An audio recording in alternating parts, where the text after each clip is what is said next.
let's talk a little bit about Ben Dror tonight. Ben Dror, thank you so much for joining us. I'm going to talk a little bit about you so that everyone knows just a little bit about your history, and then when we'll allow you to come in.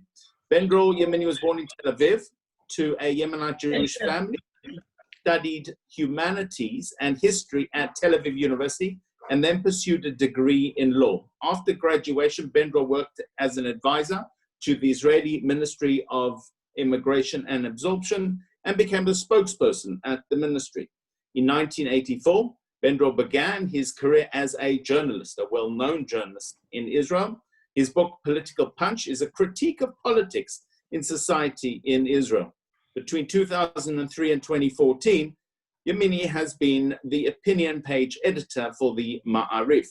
In 2014, Yemini began writing for the daily Yediot Ahronot. In 2014, he published the book, The Industry of Lies, a worthwhile read, if I might add, dealing with the lack of accountable reporting in contemporary media.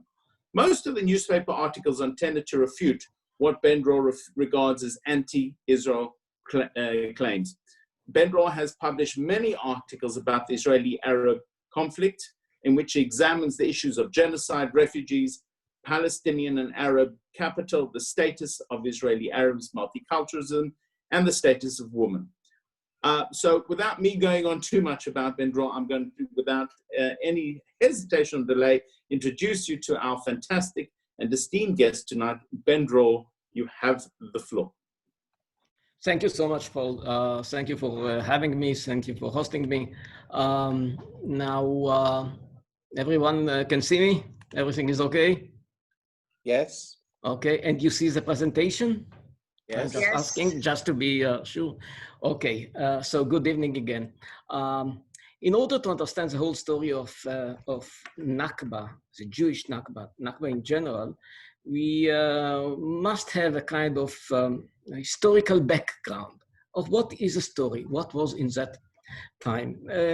I guess some of the things that I will show you, some of you know, some of you maybe don't know, just I want to put them in a context, in a way.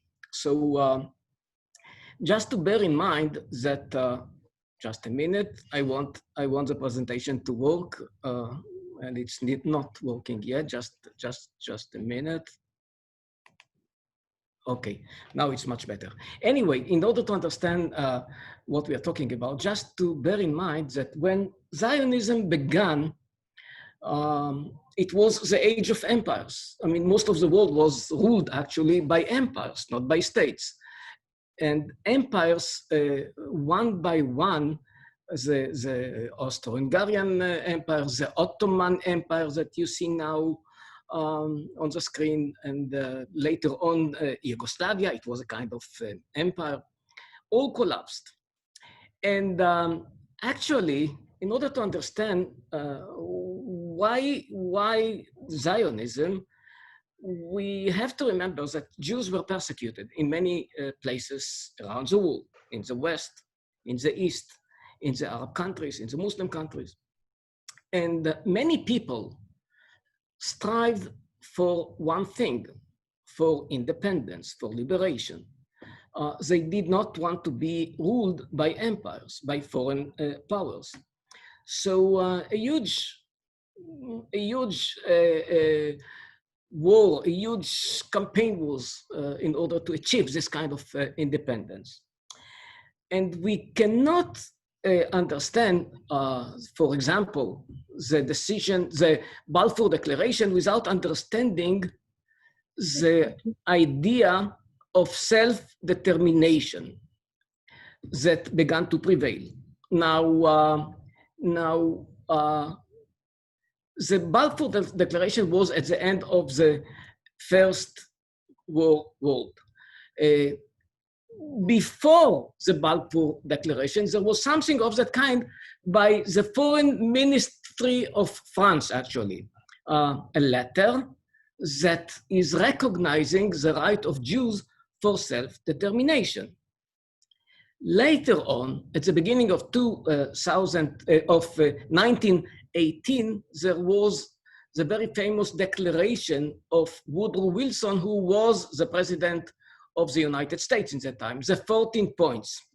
To conclude them is to say that here is the American superpower recognizing the self-determination. So the whole idea of Zionism and the whole idea of nation state and the whole idea of self-determination was part of the background of the time.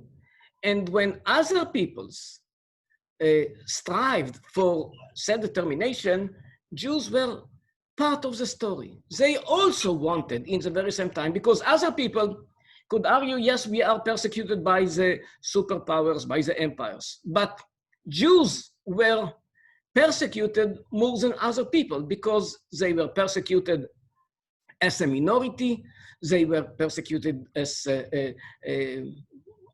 people that because of anti-Semitism, of course, were persecuted all the time. So they wanted, just like other peoples, they wanted self-determination. And at the beginning, there was not any conflict with the Arabs. Just to bear in mind that the leader of the Arabs in that time, Hussein ibn Ali, welcomed the Jews who are coming to Palestine. In that time, it was not even Palestine, but anyway, they were welcomed. In 1919, there was even an agreement between Chaim Weizmann, one of the leaders of the Zionist movement, and the son of Ibn Ali. Again, they welcomed the Jews. You can see in the map what was allocated for the Jews in the agreement with the Arabs. Of course, that it did not work out eventually. And what was in Palestine in that time? When we look at the map from the Ottoman time, we cannot see any Palestine because there was not any Palestine. Palestine was not the name that was used, not by Jews and not by Arabs in that time. And excuse me? And there were districts that were called Sanjaks or Waliyat, but you will not find the name Palestine in the Ottoman Empire. But what was actually in Palestine in that time? There are many testimonies about what was in that piece of land. The most reliable research about that time when Zionism began was of the PEF, Palestine Exploration Fund, that was established in 1865 in Britain, in London actually. And this fund sent a big group of scholars, archaeologists and others, in order to explore this piece of land. And this is, I guess, as I said, the most reliable testimony. This is, for example, the map that they published. They published a lot of maps of Palestine. This is a map of Jerusalem. That's what we had in that time, in the 60s, 70s, 80s of the 19th century, was only the old city of today. You can see now Tel Aviv. There was not any Tel Aviv, there was only Jaffa. And Jaffa was the very small place that is with red. I hope you can see it in the left of the map. All around what you see was actually orchards. There was not any Tel Aviv. And when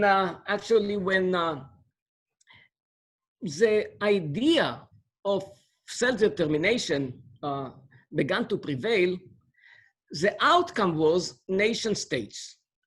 The Ottoman Empire ceased to exist, and now as a nation state, a huge wave of population exchange took place. For example, between Turkey and Greece, there was a population exchange of almost 2 million people. When we are speaking about Germany, at the end of the Second World War, we are speaking about something like 12 million people who were forced out from all the neighboring countries. And Poland, Ukraine, for example, we are speaking about 1.4 million people who became refugees. And it kept on and on and on. India, Pakistan, in 1948, the same year of the Nakba here in Palestine. We are speaking about 7 million people from each side that became refugees, 14 million people. Cyprus, even in the second half of the previous century, we are speaking about 250,000 people that became refugees. And so on and so on. Armenia and Azerbaijan, more than 1 million people became refugees in the 80s of the last century. Altogether, only in the Balkans, we are speaking about 7 million people who became refugees. Now, practically, because of the collapse of empires, because of the establishing of nation states, the nation state did not want a lot of minorities. And the outcome was a huge wave of expulsions, population exchange. Now, in that time, in history, it was not only something that practically was carried out, it was also the norm. This person, for example, Fridtjof Nansen, he received Nobel Prize for peace because he promoted the population exchange between Greece and Turkey. The highest international court of that time, Permanent Court of International Justice, decided upon that this is the best way in order to achieve peace. And it went on. The Peel Commission, the first commission that of the British mandate in 1937, decided upon that the best way to solve the conflict between Jews and Arabs will be population exchange between the two groups. The Labour Party of Britain in 1944 decided upon that population exchange must take place in order to achieve, to solve the conflict between Jews and Arabs. Winston Churchill, maybe the most important leader in that time, in the 40s, declared in the British Parliament in 1944, expulsion is the method which will be the most satisfactory and lasting. There will be no mixture of populations to cause endless trouble. A clean sweep will be made. I'm not alarmed by these transferences. Now, not Western leaders, also local leaders, even among the Arabs. I'm not saying Palestinians because in that time, Palestinians were only the Jews. It's a bit confusing, I know, but in that time, during the British mandate, my parents who grew up under the British mandate, they were Palestinians. The people who we call today Palestinians in that time defined themselves as Arabs, not as Palestinians. Musa Alami, one of the leaders of the Arabs in that time, he said, yes, if there will be any Jewish state or whatever, it will be without Arabs. Nouri al-Said, the prime minister of Iraq in that time, also declared that there will not be mix of population and population exchange will take place. And we can go on and on and on with other Arab leaders who had the same kind of declarations. Potsdam Agreement, for example, at the end of the Second World War, they decided upon to expel all the ethnic Germans from all the neighboring countries. Only in Europe, in that time, after the Second World War, we are speaking about 20 million people who were forced out from their homelands. And before we get to the Nakba, we have to bear in mind that the leader of the Arabs in Palestine, the Mufti, Haj Amin al-Husseini, collaborated with Germany, with Hitler. And he even wrote in his memoirs, our fundamental condition to cooperating with Germany, with the Nazi Germany, was a free hand to eradicate every last Jew from Palestine and the Arab world. And all the Arab leaders of the time actually declared, if the Jewish state becomes a fact, the Arab peoples will drive the Jews who live in their midst into the sea. Here we get to the Jewish Nakba. The Jews from Arab countries are becoming the hostages. They are going to pay the price for establishing a Jewish state. And Abdul Rahman Azam, the Secretary General of the Arab League, declared in that time, this will be before the war, the independence war. This will be a war of extermination. And it went on and on and on by Arab leaders. If the United Nations decided that to partition Palestine, they might be responsible for the massacre of large number of Jews. Here are the threats against the Jews from Arab countries. And it went on and on and on. It should be remembered that there will be as many Jews in the Arab world as there are in Palestine, whose position might become very dangerous. And it went on and on and on. Threats against the Jews in Arab countries. The Arab League decided upon against the Jews in Arab countries. I mean, in many cases, they were not involved in the Zionist project. They had nothing to do with it. And yet, they were declared as the people who are going to pay the price. And it did not begin actually with Zionism. We can now show again and again that Jews in Arab countries were persecuted again and again before Zionism, during Zionism, and after Israel was established. Again and again and again. We do not have time to cover all the cases. The New York Times declared in the headline, the day after Israel was established, Jews in grave danger in all Muslim lands. And yes, Arabs invaded the very day after the declaration, the 15th of May, 1948. And in that time, nobody knew what is going to happen if Jews, Israel will be able to survive or not. And what we know is that in many Arab countries, there were massacres and pogroms against Jews. In Iraq, I'll give you just some example. The Farhud, 175 people were massacred. It was in 41, before Israel even was established. And it was organized by the Mufti, who was the leader of the Arabs of Palestine. He escaped to Iraq, and from Iraq he went to Germany, to Berlin. And it kept on. In Egypt, many waves of massacres and pogroms against Jews.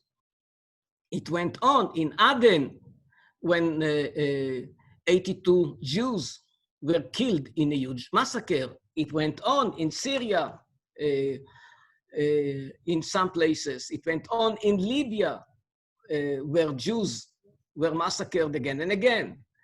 Morocco, they suffered much less, but yet there was a massacre. And when we go to history, we can see some images from what happened to the Jews in Morocco after a pogrom in 1912, or in Iraq, in Baghdad, the Farhud in 1941, or in Aden of Yemen in 48. It kept on and on and on and on. altogether, when we are speaking about Nakba, we have to remember that yes, many Arabs, 711,000, became refugees. Now, because of the war, because of the independence war, not because Israel or the David Ben-Gurion actually wanted to expel them. It was not the story. The story was that Israel had to defend itself after so many threats, after the invasion, after the declarations about extermination. And yes, they became refugees. Now, we have to remember that according to the scholars, most of them escaped. Only about between 30 to 35% were expelled during the battles. But it happened. We cannot ignore it. From the other hand, there was a bigger number of Jews who were forced out from Arab countries, the Jewish Nakba. And right now, I guess that all of you know that if we are speaking about the Palestinian Nakba, we know that in every library, in every university, you can find many shelves of books about the Palestinian Nakba. How many books were written about the Jewish Nakba? Almost zero. There are very, very few. Lynn Julius, some of you, I guess, know her, wrote a book. Martin Gilbert wrote a book about the Jews in Arab countries, but very, very few, actually. So the story of the Jewish Nakba was totally ignored by scholars, totally ignored by journalists. It does not exist almost. When Jews arrived to Israel, they lived in what we called ma'abarot, which mean transit camp, which mean actually refugee camps. They lived there in the 50s. But they are not refugees anymore. It does not exist anymore. Now, when we get to how the international media is covering the story of the Independence Day of Israel, we just celebrated it some weeks ago, for Israel, an anniversary, for Palestinians, a Nakba. This is the New York Times, for example. It's going on. And we see this kind of propaganda about the return.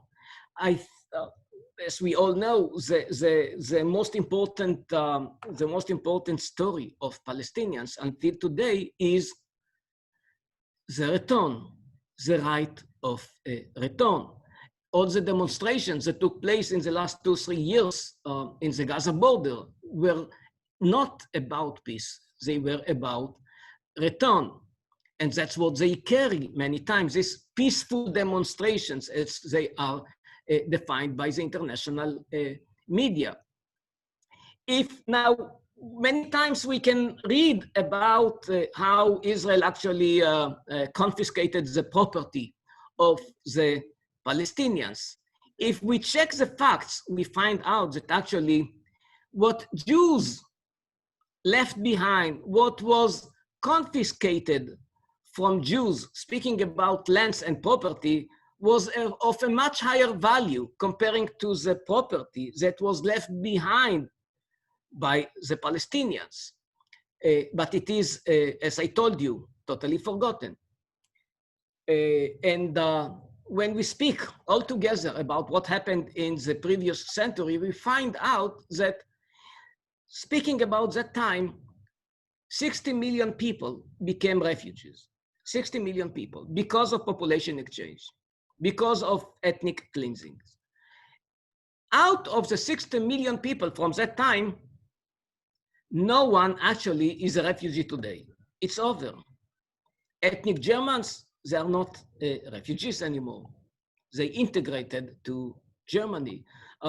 People from Poland, people from Ukraine, people from the Balkans, people from Turkey, people from Greece, and so on, all integrated. The only one group that is perpetuated as refugees is the Palestinian one. Right now, we are speaking according to UNRWA about 5.5 million people. Now, when we look at what happened in other conflicts, we find out that that so many people actually, when we speak about population exchange, it's not that people wanted to leave their homelands. They were forced to leave, and they were forced to leave by many massacres. Armenians, which is the worst case, 90% of the people who were expelled actually were killed, died during the expulsion. And the Greeks, they're speaking about 60%, and so on and so on. Actually, when we check, when we compare what happened in the conflict between Israel and the Arabs in Palestine, we find out that among the Arabs who became refugees, only less than 2% were killed. Now, when we read about what happened in the Nakba, we can read so many scholars writing about the crime against humanity that Israel committed. Needless to say, it's a lie. It's a lie because in that time, it was not only practically carried out, it was the norm. In that time, people were forced out as part of the struggle against empires. Now, the whole idea of Zionism, the whole idea of self-determination is an idea which is anti-colonialist, because the whole story of, for example, even the Mandat is a story of ending the rule of superpowers, ending the rule of empires, and giving the people self-determination. And we have to ask ourselves, how come that all the other refugees are not refugees anymore? How come that the people from India, from Pakistan, from Germany, from Poland, from Ukraine, how come that they are not refugees? In order to understand what happened from that time until today, we have to remember that the UN General Assembly established two agencies, not one. One is the UNHCR, which is taking care for all the refugees in the world. But it was not good for the Arabs. And all the Arab delegates in that time, in 49, they asked from the General Assembly to establish another agency which will be dedicated only for the Palestinians. And that's exactly what happened. 5 days after the UN established the UNHCR, the UN established UNRWA. Now, the whole story is that the definition of a refugee of UNHCR is one, and the definition of a refugee in UNRWA is another one. Actually, many times people tell Israel that Israel should behave according to the international norms. And I'm always saying, yes, that's exactly what should be, but for both sides. You cannot have one definition for a refugee to the whole world, including to the Jews who were expelled during the Jewish Nakba, and another definition only for the Arabs from Palestine. They were not even yet Palestinians in that time. They were Arabs from Palestine. And you can find out the paradox between UNRWA and the UNHCR. The UNHCR is helping people out of their refugee status. That's exactly what Israel did during the 50s to the Jews who came as refugees from Arab countries. But UNRWA is doing just the opposite. UNRWA helps people to preserve their refugee status. And it's going on and on and on. Status of refugee is not given to all offspring in the UNHCR, but it's the opposite in UNRWA. And the outcome, the result is that the UNHCR helped 50 million people to restart their lives. They are not refugees anymore. UNRWA began with 711,000, and right now they have more than 5 million people. And right now, so many people again and again say, oh, it's all because of the crimes that Israel committed in that time. But we have to look many times at the testimonies of people from that time. For example, the Prime Minister of Syria, since 1948, he wrote it. We have been demanding the return of refugees to their homes. But we ourselves, we are the people who encourage them to leave, not Israel, not Zionists. And even the testimony of Abu Mazen himself, he published an article in 1976 in the magazine Al-Tawra, and he admitted that the Arab armies forced them, the Arabs from Palestine, to emigrate and to leave their homeland. And we know what was the outcome. He did not even blame Israel. And it's going on and on and on and on. The UN General Assembly decided upon that refugees, Jews and Arabs, should be integrated. Jews from the Jewish Nakba should be integrated in Israel. Arabs should be integrated in the local states where they are. And just to think about it, because Arabs who came from Palestine, for example, when they arrived to Syria or to Lebanon, they had the same culture, they had the same language, they had the same religion, they had the same food, many times same families. So there was not any problem of being integrated. But the Arab world did not want to integrate them. When we ask ourselves, how comes that Palestinian Nakba became the leading ethnic cleansing in the world, and nobody is writing so many books or articles about so many other Nakbas, including the Jewish Nakba, we have to remember that, for example, Ilan Pape, an Israeli scholar, and he published the book, The Ethnic Cleansing of Palestine, that became the Bible in many universities about the conflict between Jews and Arabs, between Jews and Palestinians. And his book is full of lies. When we read the review of Professor Benny Morris about the book of Ilan Pape, who became a hero, he wrote that in every chapter, actually, in every page almost, he found distortions, large and small. But this book of Pape became the Bible about the conflict.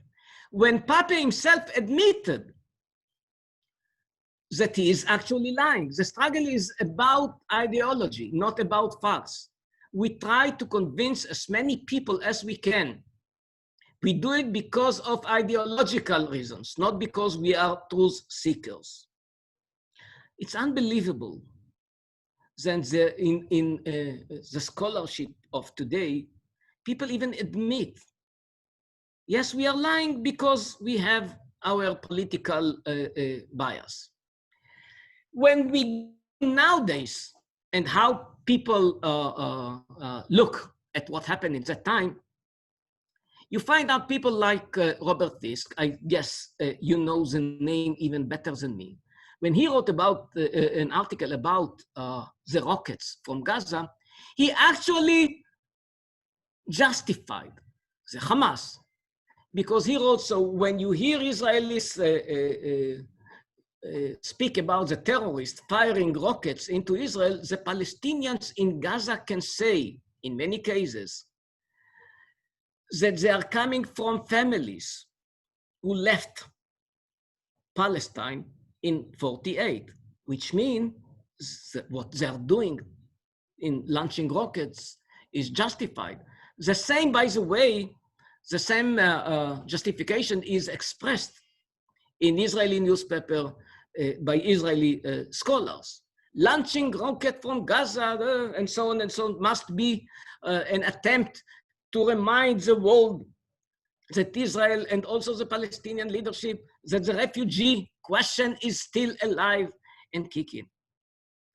Now, it is very interesting to read Fisk and other scholars giving this kind of justification, because nobody will justify ethnic German who will launch rockets to Czech Republic or to Poland because in 45 he was expelled from his village. Nobody will justify a Jew that was forced out from Alexandria or from Damascus that if he will launch rockets. The only justification that some scholars find is to what the Hamas is doing to Israel. It's over, it's finished. And yet you find out that so many scholars are looking for this kind of justifications. Or actually it is, when I read this kind of scholars, I remember what George Orwell said. Some ideas are so stupid that they can be expressed only by intellectuals. And it's go on when we see this kind of propaganda. Corbyn, for example, speaking about what? About exist, resist, and return. To those of you who do not understand the word, resist, it's mean terror. Return, it means the right of return, which is defined by the Palestinians as the right to end the existence of Israel. And it's going on and on and on. Now, the whole story of refugees, Arabs and Jews, Jewish Nakba and Palestinian Nakba, actually became the main obstacle to peace. When Clinton put his own proposal on the table, 2 states for 2 peoples, 67 borders almost. When he put it, for the first time in history, actually, Arab leaders decided to accept the Clinton plan. Now, it was a turning point. It was a turning point because we have to bear in mind that for so many years, Arab states were not willing to accept Israel as the Jewish state. The Clinton plan recognized Israel as the homeland of the Jewish people. And for the first time, Arab states accepted the idea of a Jewish state. And it was mainly thanks to the people, the men that you see here in the picture, Bandar Ben Sultan. Bandar Ben Sultan was a very close friend of Clinton. They went together to vacations, they played golf together, and so on and so on. And he was also the ambassador of Saudi Arabia in Washington. And he convinced, in that time, the Arab leaders to accept the Clinton plan. The point is that when Arafat came to Washington in order to deliver the Palestinian response to the Clinton plan, he met Bandar Ben Sultan and other ambassadors. And Bandar Ben Sultan told him, it was in Rich Hotel in Washington, we lose this opportunity, it is not going to be a tragedy. This is going to be a crime. Unfortunately, as we all know today, Arafat went to the White House and committed both a crime and a tragedy. And what was his main excuse? We cannot accept a proposal that does not secure the right of Palestinian refugees to return to their homes, which means our problem is not the 67 borders. Our problem is not occupation. Our problem is Israel itself. What we need is that millions will get back to, the refugees will go back to Israel. And it was the same with Abu Mazen in 2008, when Condoleezza Rice told him, we have a great proposal by Ehud Olmert.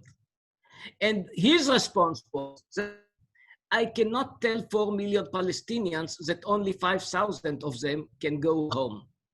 It is very strange because, as I told you, there was not any group of refugees who received the right of return to go to the homeland. It didn't happen after a huge wave and many waves actually of population exchange. The only one people that is demanding this kind of right of return is the Palestinian people. And it's going on and on and on by so many Arab leaders. We don't have time to see all of it. And here is Nabil Shat, one of the Palestinian leaders, declaring, we will never accept the two states for two peoples solution, the conflict. Again, the main reason is the refugees. The main reason is that the Nakba. They accept the idea of two states. They do not accept the idea of two states for two peoples. Because two states for two peoples, it means a Jewish homeland and a Palestinian homeland. Two states, it means a Palestinian state and a state that will be Palestinian by the right of return. And when you hear them from the beginning, when it happened, one by one, they explained that the right of return is the demand that will put end to the very existence of Israel. The Arab League decided upon the Egypt President Jamal Abdel Nasser, if the refugees return to Israel, Israel will cease to exist. And the same, the senior advisor to Yasser Arafat, Shakir Habas, who declared the right of return is the winning card for the end of Israel. It's very interesting because Israel never used the question of the Jewish Nakba in order to tell the Arabs that there will not be peace until the Arab states will compensate all the Jews who were forced out from Arab countries. But you find out that the Arabs are using the excuse of the refugees in order to actually fail any kind of peace initiative. And we can see, for example, one of the leading intellectuals in the United States, Professor John Mearsheimer, who wrote again and again, the Nakba is one of the great crimes of modern history. Let me tell you something. I asked him, dear Professor Mearsheimer, how can you define the Nakba as one of the great crimes of modern history when we had also the Jewish Nakba and more people were forced out and they did not declare war on the hosting states? How comes that you say that the Nakba was one of the great crimes when actually 60 million people were forced out and much more people were killed? He did not answer me. But this intellectual published an article in the New York Times where he wrote, during the Yugoslavian war in the 90s, ethnically homogeneous states must be created. It would require transferring populations. It's very interesting. When we are speaking about Israel it's one of the great crimes of modern history. When we are speaking about other conflicts, he is recommending it to carry out more and more transfers. Now, I want to make it clear, I'm not recommending and I'm not supporting any transfer.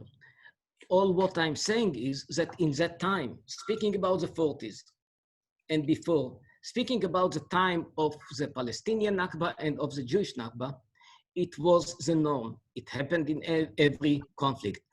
Now, if someone will declare what Churchill declared in that time, he will be sent to the criminal international court. Now, it is defined as a crime against humanity, but not in that time. And when people do not speak about the background, when people do not say what really happened in that time, when people ignore,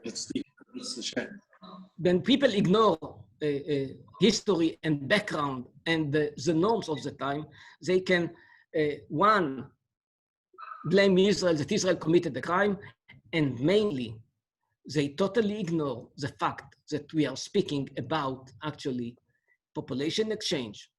Yes, Palestinian Nakba and the Jewish Nakba. And without understanding the very fact that that's what happened in that time, we will never be able to achieve a real settlement and reconciliation between Israel and the Palestinians. I don't know if I have more time because I want to leave some time for questions if you have. I spoke enough. Okay, thank you so much for listening. Ben-Dror, fascinating, absolutely fascinating. We've got a number of questions, if you don't mind, we're going to ask witness just to pick a few for you, if that's okay. All yes, very fascinating okay. Stuff. One of the questions we've had is the right to compensation. First of all, have you seen any so-called Palestinian refugees make a claim for monetary or other compensation from Israel? And in the other way, do you think it's worthwhile Jews who suffered being exiled from their states in the Arab world making a claim for compensation in their homelands? Okay, let me tell you something. There is a kind of legal process which is taking place in many places. For example, in Central Europe, speaking about ethnic Germans that were forced out from the Sudetenland. That's how we say it in English, Sudetenland, you know, from the German part of the Czech Republic. Nobody received compensation. Somehow they always found a way to tell them that they cannot receive compensation. There were some lawsuits of Jews in Egypt. And an Egyptian court decided upon, it was Metzger family, I think. Yes, the name was Metzger, that they have the right to receive compensation for a hotel that they owned before they were expelled. But the ruling was never actually was carried out by the Egyptian government, never. There was not any loose, I don't know about, I don't think that there was any process in other countries because it is impossible. Speaking about Iraq, speaking about Sudan, the 4 rich communities of Jews were in Egypt, in Sudan, in Iraq, and in Syria. And the only one place that something was beginning was Egypt, but as I told you, there is one ruling, it was never implemented. Do you think there are any claims that Jews can make from the Arab leaders to stay on their lands, even their properties, if they have documentation? They can prepare, because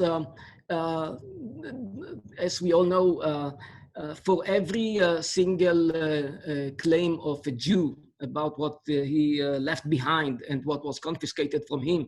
In Arab countries, there are something like thousands documents of Palestinians.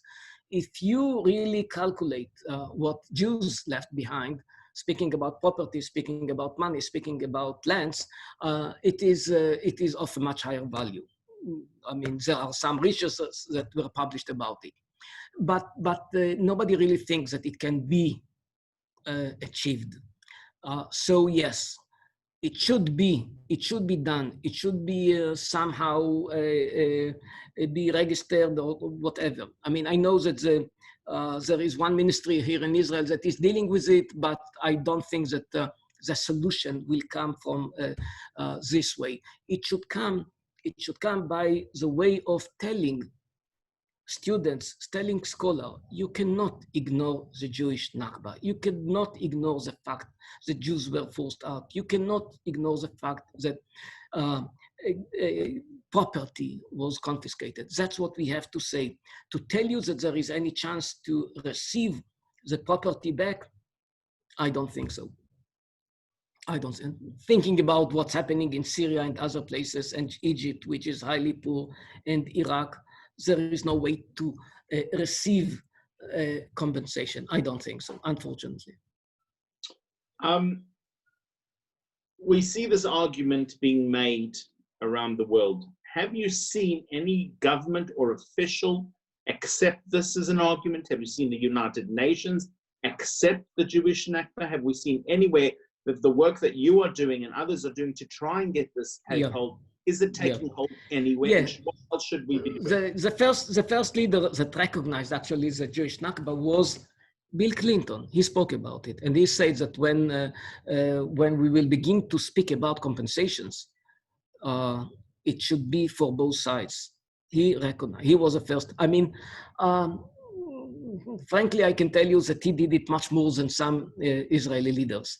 Unfortunately, Israeli leaders, maybe because they are coming from, most of them from Eastern European countries, they totally ignored, we have to admit, the whole story of the Jewish Nakba.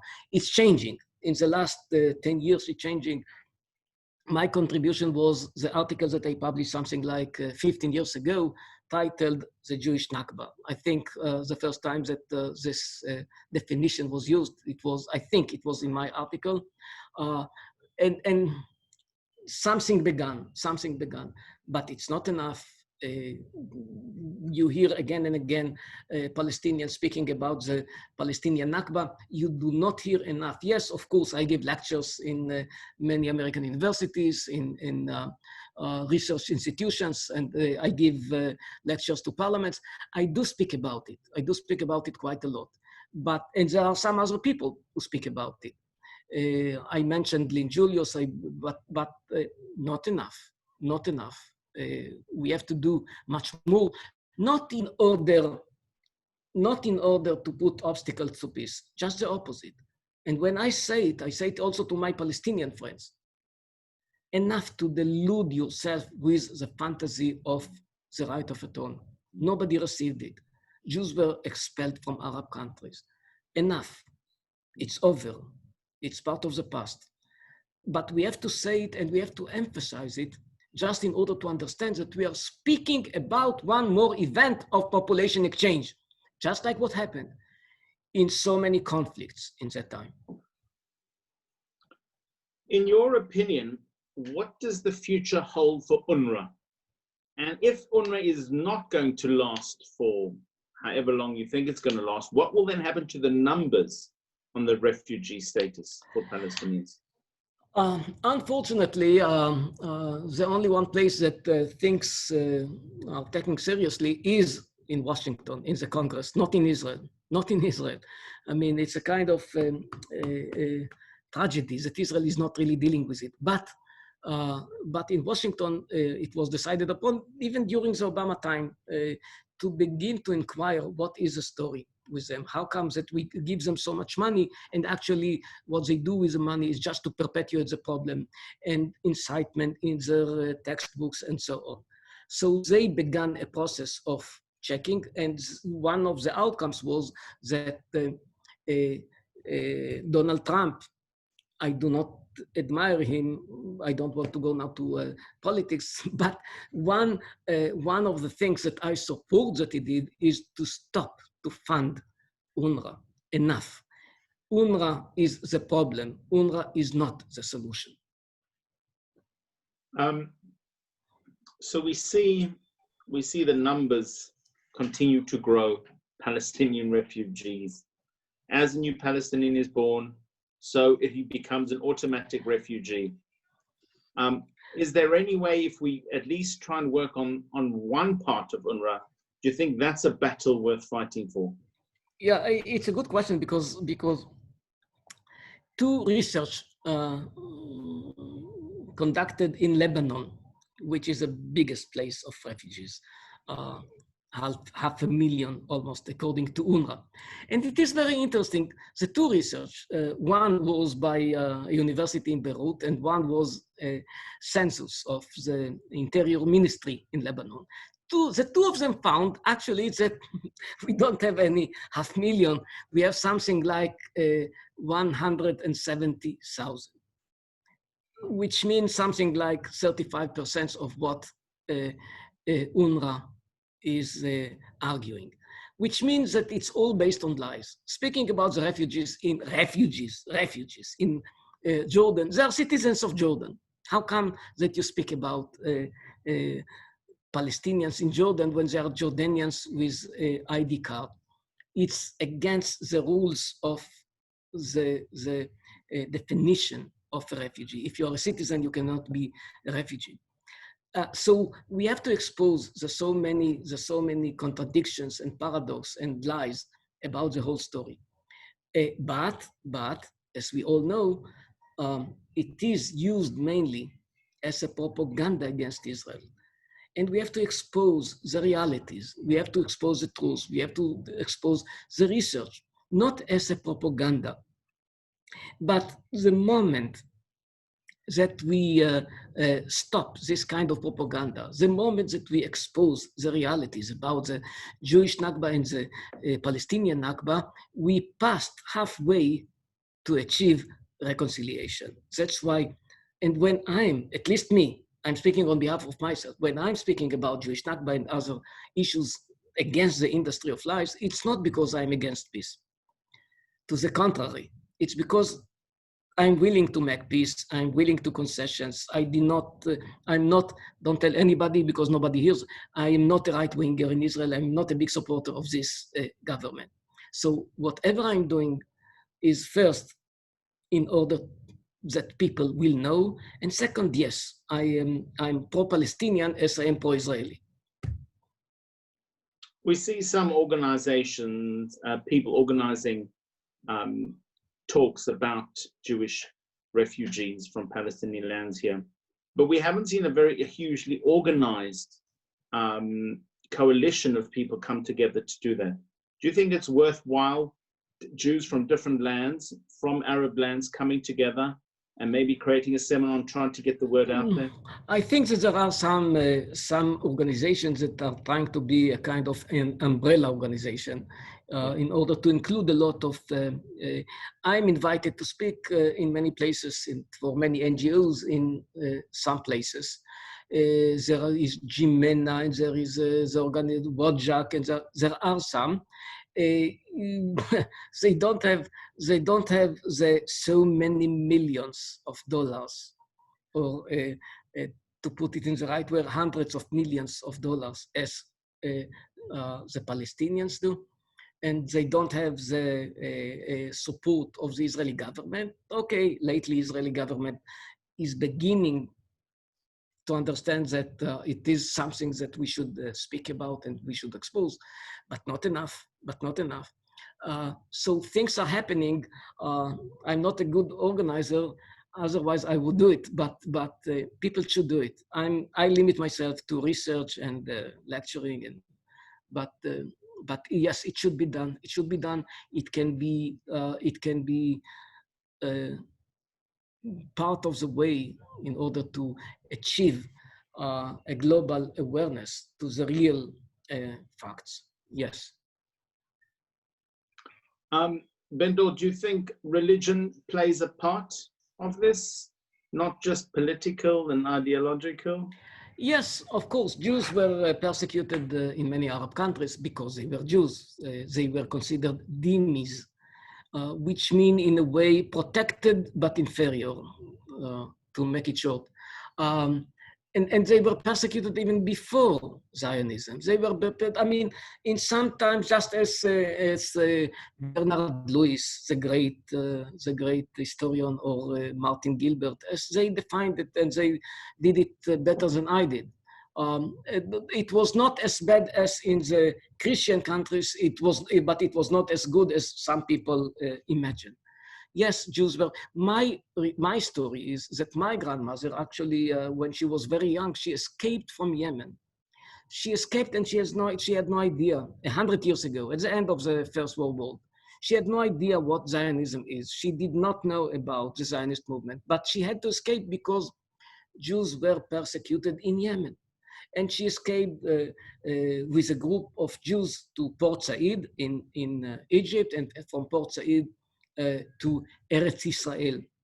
And she is a refugee, I mean, according to any definition, but she never defined herself as a refugee. She never asked to be recognized as a refugee. I'm asking it, but she never thought about herself as a refugee. That's fantastic, Ben-Dror. I mean, fascinating stuff. I can only think the way forward is us to create a Jewish UNRWA. And we can oppose it that way. I'm not sure we'd get the votes in the United Nations, but we can always try. Yeah. What you have highlighted is that this is just one. I don't hear you. I don't know if you hear me. You disappeared. Paul? It's about understanding that. For us, it's about education. For us, it's about allowing the next generation to understand the true history of how things happen. We here in the UK and certainly around the world are struggling to come together because of the fog of history, because of all those who oppose Israel have made it so unclear that our children cannot make a distinction between what is true and what is untrue. And we are all fighting to try and keep our communities together to agree what is the best way forward for Israel in light of false historical facts. So for us, it's about that education. And so I want to thank you for coming on tonight to help us better understand just one part of that education. And hopefully, please God, you will be safe in Israel, and we will be safe, and we will allow you to come. You will be able to come here. And in person, you can tell your story so that we and our children can pass it on in a factual sense, in an honest sense. Ben-Dror, this has been a fascinating talk. I want to thank the WZO and the ZF for allowing you, for managing, for organizing this tonight. We want you to go safe and healthy and keep up. I would recommend that everybody contact Ben-Dror, have a look at his website. There's a whole lot of information that you can follow up on and you can read on that Ben-Dror will have. So just to mention, if you allow me, my research about the Jewish Nakba is part of my book, Industry of Lies. So it's only a small part from a huge industry, unfortunately, of lies about the Israeli-Arab conflict. So whoever wants to know much more about the so many lies, not because of political reasons, but because of facts, because of basic information, I can only recommend my book, Industry of Lies. You can find it through Amazon, through the internet. Anyway, thanks so much again for hosting me. Ben-Dror, you have been fantastic and a scholar. I have been Paul Charney, Chairman of the Zionist Federation. You, the audience, have been patient. Thank you so much.